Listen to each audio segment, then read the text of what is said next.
നിങ്ങളൊരു മനുഷ്യനാണ്, നാളെ മരിച്ചു പോകുന്നവനാണ്. ഈ ഭൂമിയിലെ എല്ലാ ജാതി മതസ്ഥരും ജനിക്കുന്നത് ഒരേ നിയമം വഴിയാണ്. എന്നാൽ പലവിധമായിരിക്കുന്ന അനുഭവത്തിൽ കൂടി അവർ മരണം വഴിയായിട്ട് കീഴടങ്ങുമെങ്കിലും എല്ലാവരും ഒരുപോലെ മരിച്ച് മണ്ണിനടിയിൽ ദ്രവിച്ചു പോകുന്നതായിട്ട് നമ്മൾ കാണാറുണ്ട്. അത് ഇന്ന ജാതി മതസ്ഥരെ മണ്ണ് സ്വീകരിക്കാതിരിക്കുന്നില്ല. അവരെന്താണ്, ഏതെങ്കിലും ഒരു മതവിശ്വാസി ആയതുകൊണ്ട് മണ്ണിനകത്ത് അത് ലയിച്ചു പോകാതെ ഇരിക്കുന്നില്ല.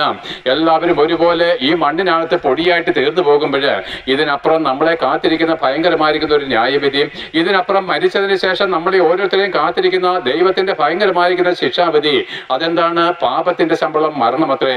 ആ പാപം ചെയ്ത നമ്മളെല്ലാവരും ദൈവത്തിന് മുമ്പിൽ ശിക്ഷാവിധിക്ക് യോഗ്യരായതുകൊണ്ട് ഈ ഭൂമിയിൽ ജീവിച്ചിരിക്കുമ്പോൾ മാനസാന്തരപ്പെടുവാൻ നമുക്ക് കഴിയുമെങ്കിൽ, സത്യദൈവത്തിലേക്ക് നമ്മുടെ ഹൃദയങ്ങളെ തിരിപ്പാൻ നമുക്ക് മനസ്സുണ്ടെങ്കിൽ, യേശുക്രിസ്തുവിൽ കൂടെ പിതാവായി ദൈവം നമുക്ക് കാണിച്ചു തന്നിരിക്കുന്ന ഈ പാപമോചനം അംഗീകരിപ്പാൻ നമുക്ക് മനസ്സുണ്ടെങ്കിൽ, തീർച്ചയായിട്ടും പ്രിയപ്പെട്ടവരെ, നമുക്ക് ഭൂമിയിലും മരിക്കുമ്പോഴും മരിച്ചതിന് ശേഷവും സമാധാനത്തിലേക്ക് കടന്നു വരുവാൻ കഴിയും.